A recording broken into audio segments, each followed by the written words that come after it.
Daniel was 32, tall, with short dark hair and tired blue eyes. He worked as a delivery driver, picking up extra shifts just to pay rent for his small apartment on the south side. His life wasn't glamorous. No luxury car. No fancy office.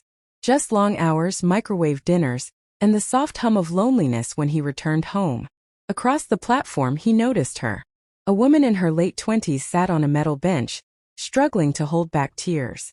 She wore a gray business coat, her blonde hair slightly messy from the wind. A small rolling suitcase stood beside her. She looked lost, not just physically but emotionally. Most people glanced at her and looked away.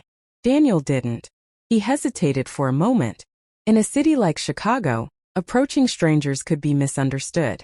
But something in her expression, something fragile, made him step forward. "Are you okay?" he asked gently, keeping a respectful distance. She wiped her eyes quickly. "I'm fine." He nodded. "Okay. Just if you're not, I'm here." Those simple words broke the wall she was trying to hold up. Her name was Emily Carter. She had just arrived from Seattle for a job interview that morning. The interview had gone terribly. Worse than terrible. She'd learned the company had already chosen another candidate before she even walked in. On top of that, her wallet had been stolen at a coffee shop hours earlier. No cash. No credit cards. Her phone battery was almost dead. She felt stranded. Humiliated. Alone in a city she didn't know. Daniel didn't ask too many questions. He didn't judge. He simply listened. When she admitted she had no way to pay for a hotel, or even a ride back to the airport, Daniel made a decision that surprised even himself. "There's a small guest room in my apartment building," he said carefully. "The landlord rents it short-term sometimes. I can cover one night. No strings attached. Just so you're safe." Emily looked at him with suspicion at first, understandably, but there was something steady in his eyes. No pressure. No hidden agenda. "You don't even know me," she said. Daniel shrugged softly.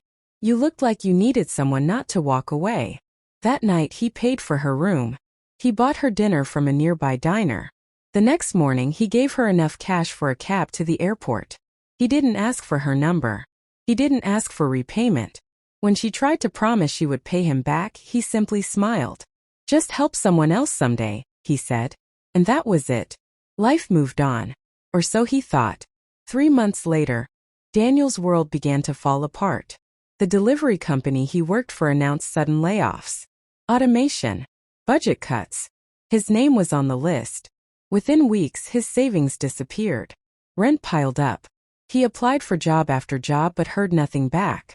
Bills stacked on the kitchen counter like quiet accusations. One evening, he sat alone in his dim apartment, staring at an eviction notice. For the first time in years he felt truly defeated. What was the point of trying to be good? He whispered to himself. The next morning his phone rang. Unknown number. He almost ignored it. "Hello. Is this Daniel Brooks?" "Yes." "Hi, Daniel. This is Emily Carter." He froze. Emily explained everything. After returning to Seattle, she had refused to let that night in Chicago define her as a failure. Inspired by Daniel's unexpected kindness, she had applied to a smaller startup company. She poured everything into the interview, and she got the job. But that wasn't the real surprise. The startup wasn't just any company. It was growing rapidly, expanding into multiple cities, including Chicago. And Emily had recently been promoted to regional operations manager. "I never forgot what you did," she said. "You helped me when you had no reason to. I've been looking for a logistics supervisor for our new Chicago branch. And when I saw your name on a job forum last week, I knew I had to call." Daniel couldn't speak for a moment. She continued, "It's full-time. Benefits. Better pay than your old job. But I need someone reliable. Someone with heart." His voice cracked slightly.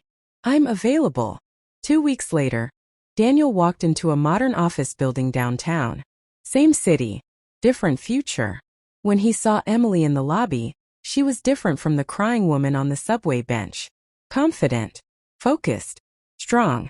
But when their eyes met, the gratitude was still there. "You changed my life that night," she told him. Daniel shook his head. "I just bought you dinner." No, she said gently.